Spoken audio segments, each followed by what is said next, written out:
में बोलो क्या पढ़ेंगे? बहता हुआ पानी। और बहते हुए पानी की आप डे टू डे लाइफ में डेली एग्जांपल देखते हो। सुबह सुबह आजकल तो शायद नहा भी नहाते हो, पर जब गर्मियों में नहाते थे तो पाइप में से पानी आता हुआ दिखाई देता है। तो जो पानी बहता हुआ दिखाई देगा दैट इज हाइड्रोडायनेमिक्स। बात समझ में? अब ये हाइड्रोडायनेमिक्स को पढ़ने के लिए ना देखो, वैसे तो ये बहुत वास्ट है हमारे उसमें, और जो बच्चे केमिकल इंजीनियरिंग करते हैं जहाँ वो गैस के साथ फ्लूइड के साथ खेलेंगे, मतलब बहुत बड़ी बड़ी मशीनें होती है, बहुत बड़े बड़े जनरेटर्स होते हैं जो फ्यूल से या इसके एयर प्रेशर के साथ चलते हैं, तो वहां पर हमारा हाइड्रोडायनेमिक्स का बहुत बड़ा रोल में आता है। हम जो यहाँ पे पढ़ेंगे ना अपने 11th स्टैंडर्ड में, वो एक आइडियल फ्लूइड के बारे में बात करने वाले हैं। अब आइडियल फ्लूइड की कंडीशन बताओ, क्या क्या कंडीशंस थी? कि सबसे पहले ये नॉन विस्कस होना चाहिए, इनकम्प्रेसिबल होना चाहिए। इनकम्प्रेसिबल का मतलब बताओ? Rho constant, B constant, rho constant, B constant, तो मास भी कांस्टेंट। तो सबसे पहले हम बात करेंगे बेटा आइडियल फ्लूइड के बारे में, है ना? तो आइडियल फ्लूइड की बताओ क्या क्या प्रॉपर्टी पढ़ी थी हम लोगों ने? नॉन विस्कस का मतलब उसकी लेयर्स के बीच में फ्रिक्शन नहीं होना चाहिए, तो नॉन विस्कस होना चाहिए। दूसरा इनकम्प्रेसिबल। इनकम्प्रेसिबल का मतलब बताओ? इनकम्प्रेसिबल, हाँ, यानी basically m equals to rho into v होता है। तो डेंसिटी कांस्टेंट रहनी चाहिए, वॉल्यूम कांस्टेंट रहनी चाहिए। कि अगर मान लो ऐसा कि अगर मेरे पास एक कंटेनर है बच्चों, और इस कंटेनर में मैंने फ्लूइड फिल कर दिया, ठीक है, एयर टाइट फ्रिक्शन इसके ऊपर लगाया गया है, एयर टाइट फ्रिक्शन हमने इसके ऊपर लगा दिया गया है, और इस पिस्टन पे एयर टाइट पिस्टन हम लोगों ने लगा दिया गया है। इस पे अगर मैं प्रेशर लगाऊं, फोर्स एक्सर्ट करूं, तो ये दबेगा, दबेगा तो वॉल्यूम कम होगी, मतलब वॉल्यूम चेंज होगा। अरे बोल भाई। yes, अगर मास कांस्टेंट है बाबा, अगर मास कांस्टेंट है, अगर मास कांस्टेंट है, तो मैं कह सकता हूं, देखो ध्यान से, इफ मास इज कांस्टेंट तो rho is inversely proportional to v। Volume को अगर मैं जैसे मैं इसको कंप्रेस करूंगा तो वॉल्यूम घटेगी बढ़ेगी? घटेगी। वॉल्यूम घटेगी तो डेंसिटी को बढ़ना पड़ेगा, क्योंकि मास क्या है। तो ये इनकम्प्रेसिबल की आइडेंटिफिकेशन नहीं है। क्या कहते हैं कि वो इनकम्प्रेसिबल है, वो कंप्रेस हो ही ना, कंप्रेस नहीं होगा तो वॉल्यूम सेम रहेगी, वॉल्यूम सेम है तो डेंसिटी सेम रहेगी, डेंसिटी सेम है तो मास भी सेम रहेगा। नॉन विस्कस हो गया, इनकम्प्रेसिबल हो गया। एक स्ट्रीमलाइन फ्लो होना चाहिए। अब ये स्ट्रीमलाइन फ्लो क्या होता है? आई टेल यू, एक स्ट्रीमलाइन फ्लो होना चाहिए। थोड़ा आइडिया दो स्ट्रीमलाइन फ्लो का। देख, आप कभी म्यूजियम में गए हो, साइंस म्यूजियम में, तो आप लोगों को नहीं वहां पे बहकाया जाता है कि एक ऐसे टैब लगा देते हैं। देखो आई टेल यू, पता नहीं तुम लोगों ने देखा नहीं देखा, साइंस म्यूजियम में गए हो कभी? कहीं पर भी, ये तो बहुत नॉर्मल सा है, तो आप लोग अपने घर में भी बना सकते हो। गए हो?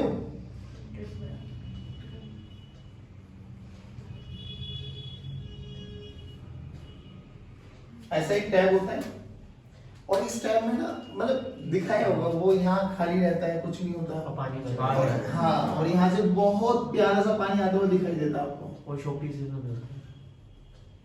है ना? और आप जादू मान लेते हो, अरे जादू दिखाई देता है। बट मैं उस जादू के पीछे नहीं आ रहा कि वो कैसे दिखाई देता है, वैसे वो तुम अपने घर में भी बना सकते हो, कोई मुश्किल नहीं है वो बनाने के लिए। बट मेरा कॉन्सेप्ट समझ क्या है कि जो उसमें हमें प्रतीत होता है कि कितना प्यारा, एकदम सीधा, जैसे नॉर्मली हम टैब खोलते हैं तो अब आजकल हमारे जो टैब है पुराने टैब हो जाते हैं, तो इसमें तो पानी चारों डायरेक्शन में फेंक के मारता है। जब इनिशियली नए नए टैब लेके आते हैं हम लोग, उसमें छोटी छोटी जाली लगी रहती है, वो उसका फ्लो देखा करो, एकदम स्मूथ फ्लो होता है, बहुत प्यारा। तो that flow is streamline flow. ये जो हमें प्रतीत होता है दैट इज स्ट्रीमलाइन फ्लो। अब ये स्ट्रीमलाइन फ्लो की प्रॉपर्टी क्या होती है? सिंपल सी बात है, कैसा भी फ्लो, मान लो हमारा कोई भी पाइप हो सकता है ना, it may be of any shape, तो ये जिसमें आप लोग किसी भी पार्टिकल को बहुत इजीली रीड आउट कर सकते हो, उसके मोशन को प्रेडिक्ट कर सकते हो, दैट इज स्ट्रीमलाइन फ्लो। और स्ट्रीमलाइन फ्लो में क्या होता है वो सुन लो। मान लो यहां पर एक कोई भी पार्टिकल है हमारे पास, और उसकी स्पीड है लेट्स से 10 मीटर पर सेकंड। कितना बाबा? 10। इसी स्ट्रीमलाइन पे जाओ, यहां पर देखो, मान लो इसकी स्पीड 2 मीटर पर सेकंड हो गई है। पहली बात, क्या डायरेक्शन चेंज हो रही है? हाँ, डायरेक्शन के लिए कैसे करते हैं, टेंजेंट ड्रॉ कर दो। तो इस पॉइंट पर टेंजेंट ड्रॉ करेंगे, तो इस पॉइंट पर अगर हम टेंजेंट ड्रॉ करेंगे तो हमें ये टेंजेंट दिखाई दे रहा है, यानी डायरेक्शन इस डायरेक्शन में। इस पॉइंट पर टेंजेंट ड्रॉ करेंगे तो ऐसे, क्या डायरेक्शन चेंज होगी? हाँ। क्या स्पीड भी चेंज होगी? हाँ।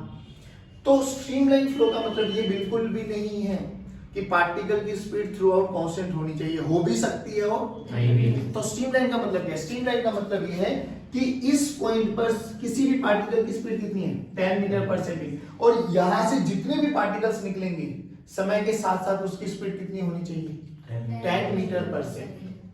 वही पार्टिकल जब इस पॉइंट को क्रॉस कर रहे होंगे तो उन सभी पार्टिकल्स की जो इस पॉइंट पर क्रॉस करेंगे उनकी स्पीड क्या होनी चाहिए? 2 मीटर पर सेकंड। बात समझ में आई? स्ट्रीमलाइन का मतलब समझ में आ गया कि किसी भी एक पॉइंट पर जो ये पार्टिकल है इसकी स्पीड अगर 10 मीटर पर सेकंड है तो इस पॉइंट को जितने भी पार्टिकल्स क्रॉस करेंगे समय के साथ साथ उसकी स्पीड भी कितनी होनी चाहिए? 10 मीटर पर सेकंड।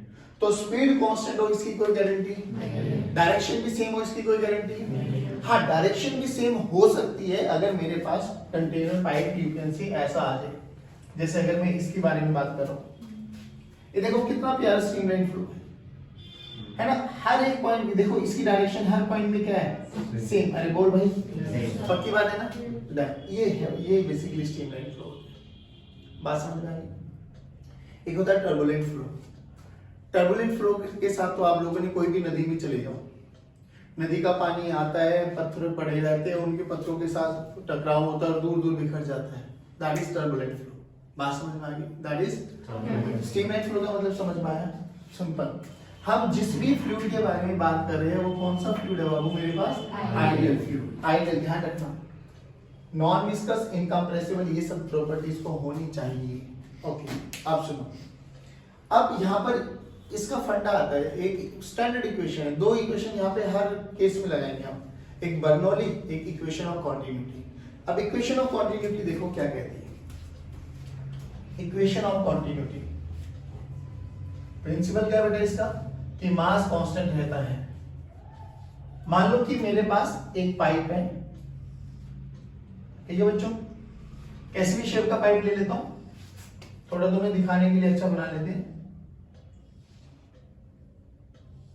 ऐसे एक पाइप है, it may be of any shape, यहां से फ्लूइड फ्लो कर रहा है, इसमें लिक्विड फ्लो कर रहा है, ठीक। इस पॉइंट का एरिया ऑफ क्रॉस सेक्शन मान लेते A1, इसका एरिया ऑफ क्रॉस सेक्शन मान लेते A2 और इसका एरिया ऑफ क्रॉस सेक्शन मान लेते A3। अब ये तो आप लोगों ने ऑब्जर्व भी किया होगा भाई, जितना मान लो आपके पास एक बोतल है ना, और उस बोतल में छेद कर दो आप तो पानी बहना लगेगा, तो जितना पानी नीचे से जा रहा होगा उतना ही पानी आप ऊपर ऐड ऑन कर सकते हैं। उससे ज्यादा करोगे तो ओवरफ्लो हो जाएगा, ओवरफ्लो हमें होने देना नहीं। मान लो ये बोतल है मेरे पास, इसमें पानी भर दो, यहाँ नीचे ओपनिंग कर दो, छेद कर दो, तो जाएगा तो नीचे से पानी निकलना स्टार्ट हो जाएगा। तो जितना पानी नीचे से निकलेगा उतना ही आप ऊपर डाल सकते हो, ये तो सच्चाई है ना, उतना ही ऊपर डाल सकते हो, क्योंकि उसके ऊपर डालोगे तो ओवरफ्लो कर जाएगा। हमें अगर पानी को तरीके से बहाना है तो जितना पानी बाहर से निकलेगा उतना ही ऊपर डाल सकते हो। अब देखो, मान लो कि यहाँ पे जो पानी बह रहा है ना, इन अलग अलग क्रॉस सेक्शन में इन सबकी वेलोसिटी अलग अलग मान लेते हैं। इसकी वेलोसिटी v1 मान लेते हैं, इसकी वेलोसिटी v2 मान लेते हैं और इसकी वेलोसिटी v3 मान लेते हैं। तो यहाँ से पानी एंटर कर रहा है, वहां से पानी बाहर जा रहा है, ये तो सच्चाई है भाई। एक पॉइंट से एंटर करेगा, दूसरे पॉइंट से बाहर निकलेगा। और ये भी सच्चाई है कि अगर ये जो फ्लूइड है इनकम्प्रेसिबल है तो मास थ्रू आउट क्या रहेगा? कांस्टेंट। अब सोचिए देख बच्चे, मैं सिंपल सी बात एक बात बताऊं मुझे, कि अगर इस जो भी फ्लूइड फ्लो कर रहा है ना, इसकी डेंसिटी रो मान लो, ठीक है, फ्लूइड की डेंसिटी रो मान लेते हैं। किसी भी टाइम टी में, लेट्स से 1 सेकंड में, 1 सेकंड में ये कितना आगे गया? v1 into t, v1 into t। 1 second में ये आगे चला गया v1 into t। तो रियलिटी में 1 सेकंड में कितना मास गया होगा? इतना पानी आगे बढ़ा। अरे हाँ ना बोलो भाई, यहाँ था 1 सेकंड में, यहाँ चला के नहीं आया समझ में? तो इसकी वॉल्यूम निकालो, तो मास को क्या लिख सकते हैं? मास को क्या लिख सकते हैं बेटा? रो इनटू v। यहाँ पे क्या बेटा? वॉल्यूम। वो v यहाँ पे क्या है? और ये v1 क्या है? स्पीड। ध्यान रखना, ये v1 क्या है? स्पीड। और ये v क्या है? वॉल्यूम। तो रो रहेगा। v के बारे में क्या कहना है? वॉल्यूम। वॉल्यूम क्या होता है? Area into length. Area into, तो एरिया कितना है? A1 एरिया कितना है, लेंथ कितनी है, V1 इंटू T। तो चलो V1 इंटू T टाइम में मान लेते चलो, हाँ V1 इंटू T। अब ध्यान से सुनो, ये देखो ये कितना आगे गया होगा, V2 into T, V2 into T। तो यहाँ पे मास लिखो, ये M1 लिख दो, यहाँ पे M2 लिखो, यहाँ पे कितना आगे जाएगा, हाँ rho into A2 into V2 into T। नहीं आया बच्चे, अरे ये लेंथ ये होती है बच्चा, और ये लेंथ क्या हो गया, डिस्टेंस, डिस्टेंस का होता स्पीड इंटू, तो ये डिस्टेंस लिखा मैंने, नहीं आया, उस पे देखो कितना गया है, M3 बोलो, rho into A3 into V3 into T। अब कंजर्वेशन ऑफ मास क्या कहता है, या वॉल्यूम का कंजर्वेशन क्या कहता है, कि जितनी वॉल्यूम यहाँ शिफ्ट हुई है उतनी यहाँ होगी, उतनी यहाँ होगी। अरे हाँ या ना बोलो, यानी भैया अगर हम इनकम्प्रेसिबल फ्लूइड के बारे में बात करें तो M1 M2 M3 क्या होना चाहिए, बराबर रख दो। तो M1 M2 M3 को बराबर रखो, रो A1 V1 T। तो ये क्या है, रो A1 V1 T is equals to row A2 V2 T is equals to row A3 V3 T। नहीं है बेटा समझ में, ध्यान से देख, रोटी ने कैंसिल आउट किया, नहीं है। ये स्टैंडर्ड फॉर्मूला है कि A1 V1 का प्रोडक्ट हमेशा क्या रहता है, कांस्टेंट। क्या रहता है, कांस्टेंट। A क्या है, area of cross section, V क्या है, स्पीड, V क्या है, स्पीड। यानी A into V का प्रोडक्ट इज ऑलवेज कांस्टेंट। अब बच्चों A एरिया है, V आपके पास स्पीड है, तो ये हमें समझ में आ गया कि area is inversely proportional to V। यानी जिसका स्पीड ज्यादा होगा उसका एरिया ऑफ क्रॉस सेक्शन कम। और ये हम लोग डे टू डे लाइफ में देखते हैं। सोच के देख, एक पाइप में पानी फ्लो कर रहा है और हम मान लो यहाँ पे पेड़ पौधे रखे हैं, हम यहाँ से खड़े होकर ऐसे पानी दे रहे हैं उसको, एक पेड़ बहुत दूर है और हम आलस के भरे हुए हैं, हम जाना नहीं चाहते आगे, तो हम यहीं खड़े खड़े कुछ तरकीब लगाते हैं। बताओ क्या तरकीब होती है वो? मैंने नहीं बताया, बट तुझे पढ़ाया नहीं, किसी ने भी नहीं बताया होगा, तुझे मम्मी पापा ने किसी ने नहीं बताया कि बेटे अगर यहाँ खड़े की तरह कभी चलने का मन ना करे ना तो यहाँ से पिचकारी बना दे। किसी ने नहीं बोला कि ये तेरा खुद का बेसिक कॉमन सेंस काम में है कि दबा के देखना, वो पिचकारी और भी दूर चल करना होता है, तो जो दो धार निकलती है ऐसे ऐसे कर दो ना नॉर्मली, ये पाइप है, पहले इसमें से पानी आ रहा था ऐसे, अब आपने क्या किया, इसको ये बना दिया, अब पानी और दूर चला गया, और भी ज्यादा करना होता है, यहाँ छोटी सी ओपनिंग कर देते हो, बाकी को दबा लेते हो, नहीं यार वो और दूर जाता है। क्यों, रीजन समझ में आया, क्योंकि ए और बी का प्रोडक्ट हमेशा क्या रहेगा, और ये सच्चाई है, जितना उस वाली मोटर में से पानी आ रहा है उस मोटर को तो पानी का वो तो फ्लो देता ही रहेगा, पाइप में से उतना निकलना भी तो चाहिए, क्योंकि अगर उसने ज्यादा दिया और पाइप में से कम निकला तो पाइप कहीं ना कहीं बस्ट हो जाएगा, ऐसा होने देना, तो वो तो जितना एंटर करेगा उतना ही बाहर निकल जाएगा, नहीं है समझ में। तो रियलिटी में ये क्या है, this is principle of equation of continuity, क्या कि जितना मास एंटर करेगा उतना ही मास बाहर निकलेगा, या जितनी वॉल्यूम, जाहिर बात है रो इनटू वी, जितनी वॉल्यूम एंटर करेगी उतनी ही वॉल्यूम एग्जिस्ट करेगी। बोल समझ में आया नहीं आया बेटा? ये फॉर्मूला याद रखो कि A1 V1 का प्रोडक्ट हमेशा A2 V2 के बराबर रहेगा, जिसका एरिया ऑफ क्रॉस सेक्शन छोटा होगा उसकी स्पीड ज्यादा हो जाएगी, जिसका एरिया ऑफ क्रॉस सेक्शन बड़ा होगा उसकी स्पीड बोल, इधर समझ में आया? जल्दी बता इसको क्या बोला गया, सुआ देखा है ना, कभी बीमार ना हो भगवान करे, बट कभी हो जाए तो छोटा सुआ, वो तो देखी होगी, क्या बोलते हैं उसको, पिचकारी, क्या बोलते हैं इंग्लिश में, पिचकारी बोलते हैं हम तो, पिचकारी में वो जो पिचकारी में ऐसी ऐसी करते हैं दैट इज प्लंजर, और जहां से पानी निकलता है वो नोजल होती है बेसिकली। देख क्या बोला गया, अब पिचकारी की शेप बताओ कैसे दिखाई देती है, क्रॉस सेक्शनल एरिया सर्कल, दोनों ही सर्कल हो गए। तो बोला गया कि एक आपके पास नोजल है जिसको उन्होंने पुश किया गया, ऐसे पुश कर यहाँ से पानी निकल रहा है, जो नोजल की जो प्लंजर की स्पीड है ये वो इतनी गिवन है। तो पहली बात तो क्या करो, बोला गया कि पानी की जो स्ट्रीम यहाँ से बाहर निकलेगी वो कितनी दूर जाके गिरने वाली है, तो it is quite obvious, pipe देखा भी हम लोगों ने, पाइप में से पानी निकल रहा है तो पानी हमेशा एक पैराबोलिक पाथ को देखते हुए जाता है, तो वो कितनी दूर जाएगा, that is range, but we have to calculate, है ना रेंज।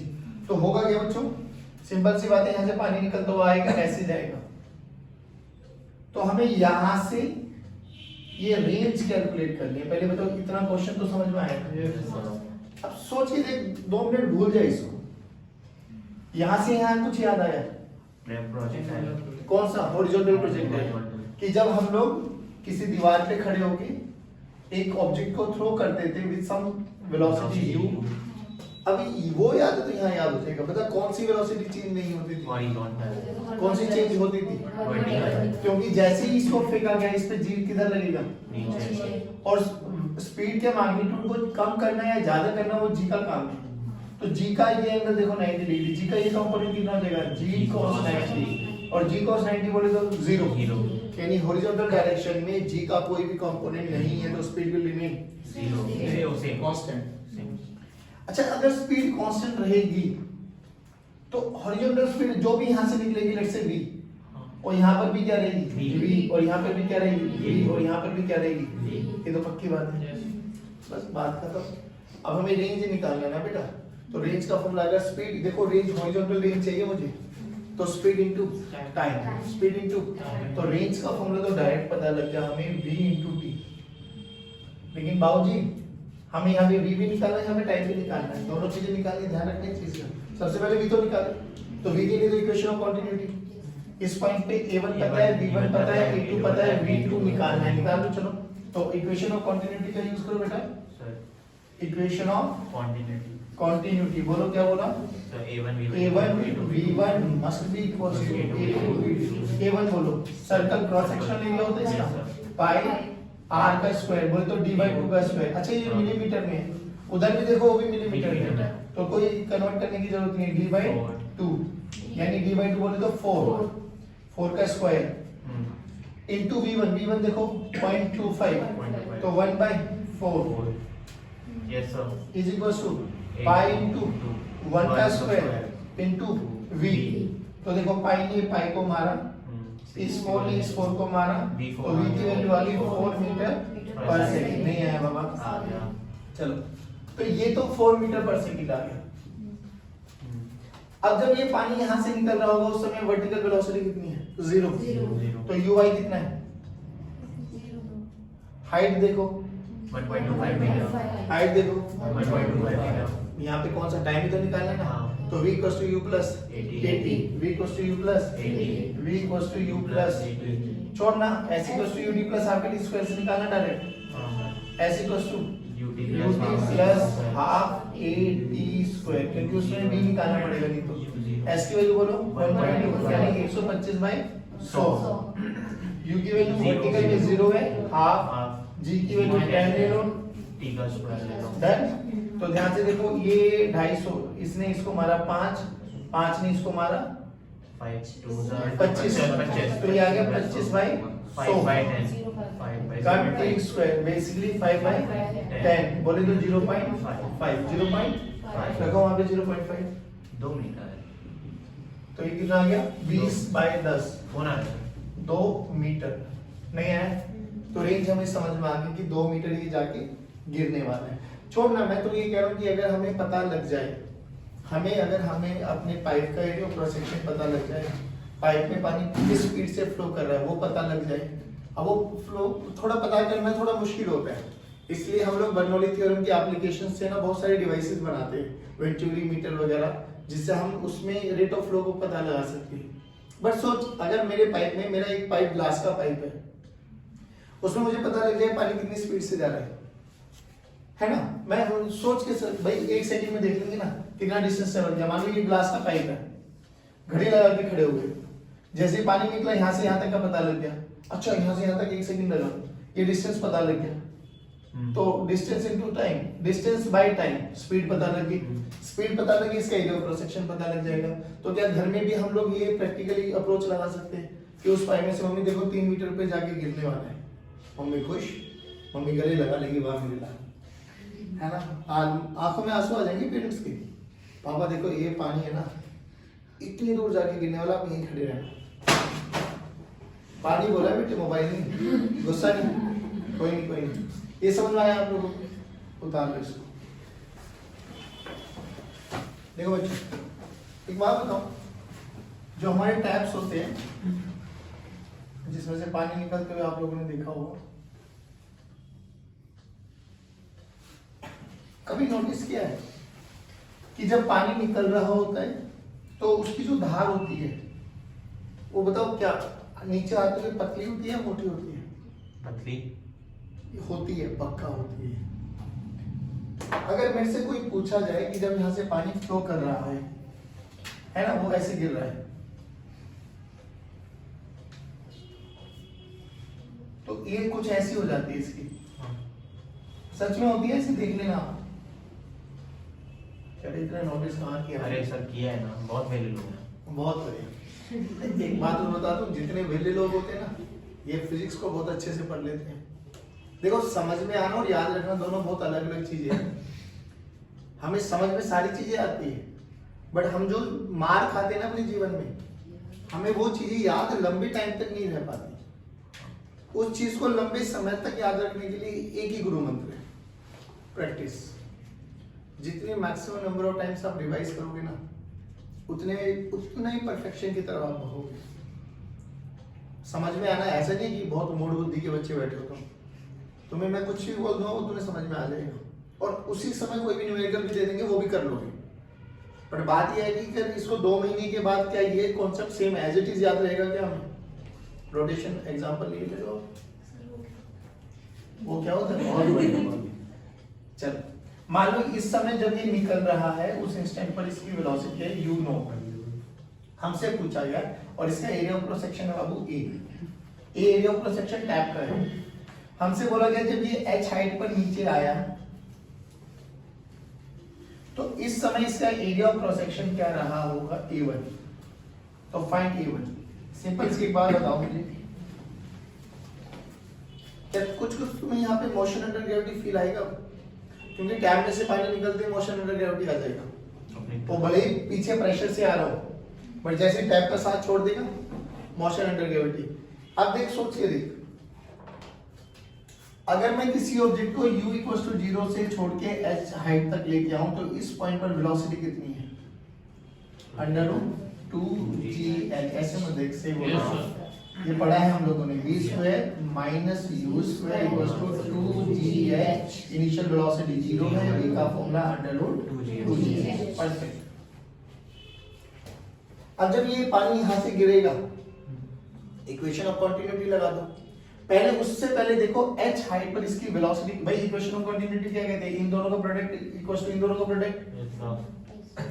हां सर, हां। तो ये v1 मान लेते हैं। तो इक्वेशन ऑफ कंटिन्यूटी क्या कहते हैं बच्चों? Equation of continuity a into u naught must be equals to a1 into v।